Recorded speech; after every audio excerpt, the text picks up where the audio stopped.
ಇನ್ನು Mecca Medina ಒಂದು ಯಾತ್ರೆಗೆ ಹೋಗ್ತಾ ಇದ್ದೀರಿ. ನಿಮಗೆಲ್ಲ ಒಳ್ಳೆಯದಾಗಲಿ ಅಂತ ಹೇಳ್ತಾ, ಈ ವೇದಿಕೆ ಮೇಲೆ ಇರುವಂಥ ವೇದಿಕೆ ಮುಂಭಾಗದಲ್ಲಿರುವಂಥ ಎಲ್ಲ ಏನು ಅಸ್ರಾ ಹಜ್ ಉಮ್ರಾ ಟೂರ್ಸ್ ಏನು ನೀವೆಲ್ಲ ಹೋಗ್ತಾ ಇದ್ದೀರಿ, ನಿಮ್ಮ ಒಂದು ಯಾತ್ರೆ ಚೆನ್ನಾಗಾಗಲಿ ಹಾಗೂ ನಿಮ್ಮ ಪ್ರಯಾಣ ಸುಖಕರವಾಗಿರಲಿ ಅಂತ ಹೇಳ್ತಾ ನಾನು ಆ ದೇವರಲ್ಲಿ ಪ್ರಾರ್ಥನೆ ಮಾಡ್ತೀನಿ.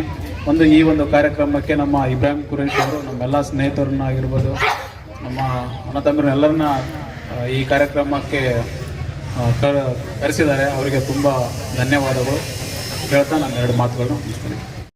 ಸ್ಟೇಜು ಒಂದು ಭಾಗವಹಿಸ್ತಾ ಇದ್ದೀನಿ. ಮೊದಲನೇದು ಮೊನ್ನೆ ದಸರಾ ಹಬ್ಬದಲ್ಲಿ ಇನ್ನೊಂದು 3 ತಿಂಗಳಾಗಿಲ್ಲ. ಈ ಒಂದು ಇಲ್ಲಿ ಅಯ್ಯನವ್ರ ಅಂಗಡಿ ತಲ್ಲೇನೆ ಮುಸ್ಲಿಂ ಸಮಾಜದ ಬಂಧುಗಳು ನಮ್ಮ ಹಿಂದೂ ಸಮಾಜದ ದಸರಾ ಉತ್ಸವಕ್ಕೆ ಏನಂತ ಹೇಳಿದ್ರೆ ನೀರಿನ ವ್ಯವಸ್ಥೆ, ಬಾಳೆಹಣ್ಣಿನ ವ್ಯವಸ್ಥೆ, ಎಲ್ಲ ವ್ಯವಸ್ಥೆಯನ್ನು ಮಾಡಿದರು. ಅದೇ ರೀತಿ ನಾವು ಕೂಡ ಇವತ್ತು ಹಜ್ ಉಮ್ರಾಗೆ ಯಾರ್ಯಾರು ಹೋಗ್ತಾ ಇದ್ದೀರಿ ಅವರೆಲ್ಲರೂ ದೇವರ ಹತ್ತಿರ ಆಗ್ತಾರಂತೆ. ಹಜ್ ಉಮ್ರಾಕ್ಕೆ ಹೋಗ್ತಾರಂತ ಎಲ್ಲ ನಮ್ಮೆಲ್ಲ ನಿಮ್ಮ ಮುಸ್ಲಿಂ ಬಾಂಧುಗಳು ದೇವರ ಹತ್ತಿರ ಹೋಗುವಂಥ ಒಂದು ಪವಿತ್ರ ಏನಂತ ಹೇಳಿದ್ರೆ ಒಂದು ಯಾತ್ರೆ. ಈ ಯಾತ್ರೆಗೆ ನೀವೆಲ್ಲರೂ ಹೋಗ್ತಾ ಇರೋದು ತುಂಬ ಸಂತೋಷ.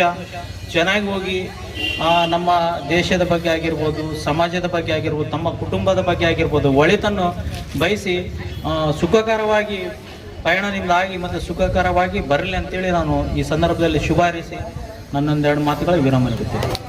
अल्लाह कबूल फरमाए, मेरे काम को भी कबूल फरमाए.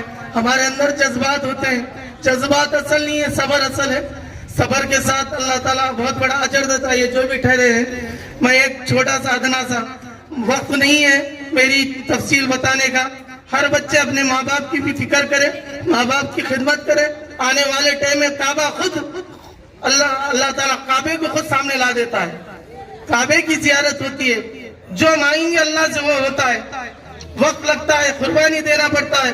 हमारे अल्लाह वालों की कुर्बानी है, हमारे शेख की कुर्बानी है. हमारे शेख पानीपत के रहते हैं, हर एक का उस्ताद होता है. मैं तहे दिल से शुक्रिया बजा लाता हूँ.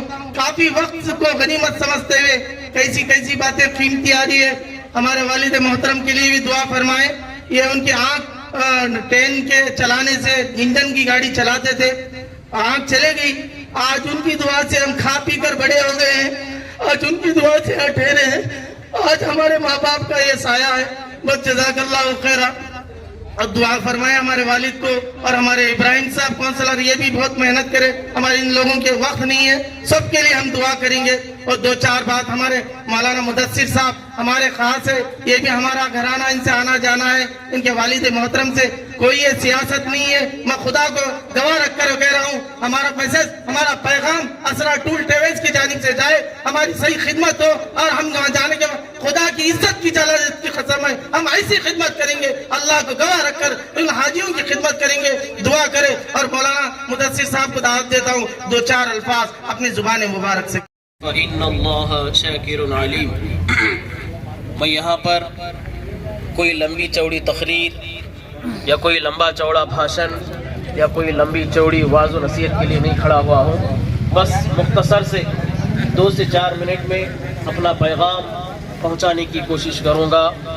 काबिल एहतराम स्टेज पे बैठे हुए तमाम मेहमानान खुसूसी, अल्लाह को खुश करना हो, क्योंकि रियाकारी अल्लाह को हरगिज़ पसंद नहीं है.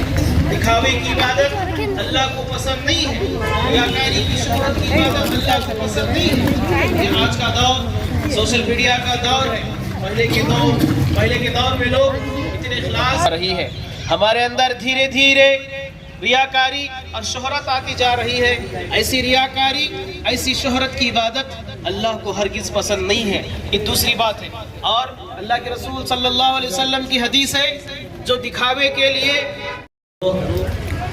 ಈ ಮಾನವೀಯ ಈ ಒಂದು ಟಿಪ್ಪು ಸುಲ್ತಾನ್ ಸರ್ಕಲ್ನಲ್ಲಿ ಸಂಕ್ಷಿಪ್ತವಾದಂಥ ಒಂದು ವೇದಿಕೆಯನ್ನು ನಿರ್ಮಾಣ ಮಾಡಿ ಅವನ ಸ್ವಾಗತವನ್ನು ಕೋರಿ ಬೀಳ್ಕೊಡುಗೆಯ ಒಂದು ಕಾರ್ಯಕ್ರಮವನ್ನು ಆಯೋಜಿಸಿದ್ದಾರೆ.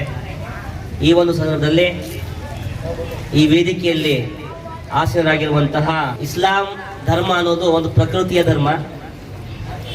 ಈ ಧರ್ಮದಲ್ಲಿ ಎಲ್ಲ ಧರ್ಮಗಳಲ್ಲೂ ಸಹ ದೇವರನ್ನ ನಂಬುವಂಥದ್ದು ಇದ್ದೇ ಇದೆ. ದೇವನನ್ನ ನಂಬದೇ ಇರುವಂತಹ ವ್ಯಕ್ತಿಗಳು ನಾಸ್ತಿಕರಿರ್ತಾರೆ. ಎಲ್ಲ ಧರ್ಮದಲ್ಲೂ ದೇವರು ಇದ್ದಾನೆ ಅನ್ನುವಂಥದ್ದು ಕಲ್ಪನೆ ಕೊಡಲಾಗಿದೆ. ಆ ಒಂದು ಕಲ್ಪನೆಯ ಆಧಾರದ ಮೇಲೆ ಅಲ್ಲಾಹನ ಒಂದು ಭವನ ಅಂದರೆ ನಮ್ಮೆಲ್ಲರ ಸೃಷ್ಟಿಕರ್ತ, ಒಡೆಯ, ಪರಿಪಾಲಕ, ಅಧಿಪತಿಯಾದ ಅಲ್ಲಾಹನ ಒಂದು ಭವನ, ಕಾಬಾ ಭವನ ಮಕ್ಕಾದಲ್ಲಿದೆ.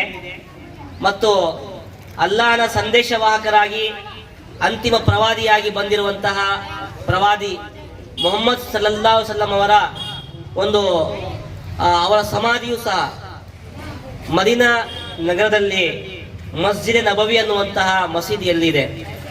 ಹಾಗಾಗಿ ಈ ಒಂದು ಪವಿತ್ರ ಕುರಾನ್ನಲ್ಲಿ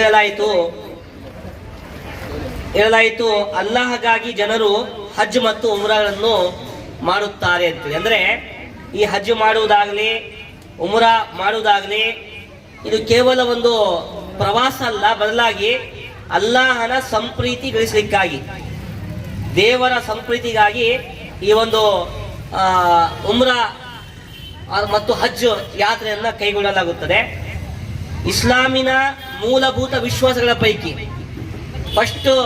ಮೊದಲನೇದಾಗಿ ಹೇಳಬೇಕಾದ್ರೆ ಏಕದೇವತ್ವ ವಿಶ್ವಾಸ, ಎರಡನೇದಾಗಿ ಪ್ರತಿದಿನ 5 ಬಾರಿ ಅಲ್ಲಾಹನ ಸನ್ನಿಧಿಯಲ್ಲಿ ನಮಾಜ್ ನಿರ್ವಹಿಸುವಂಥದ್ದು, ಮತ್ತು ವರ್ಷದಲ್ಲಿ 1 ತಿಂಗಳು ರಮಜಾನ್ ತಿಂಗಳಲ್ಲಿ ಪೂರ್ಣ ಮಾಸದ ಉಪವಾಸವನ್ನು ಆಚರಣೆ ಮಾಡುವಂಥದ್ದು, ನಾಲ್ಕನೇದಾಗಿ ಅಲ್ಲಾಹನು ನೀಡಿರುವಂತಹ ಧನ ಸಂಪತ್ತಿನಲ್ಲಿ, ಸಿರಿ ಸಂಪತ್ತಿನಲ್ಲಿ ಬಡವರಿಗಾಗಿ ಜಕಾತ್ ಅನ್ನುವಂತ ಒಂದು ದಾನವನ್ನು ಮಾಡುವಂಥದ್ದು, ಕೊನೆಯದಾಗಿ ಹೇಳಲಾಯಿತು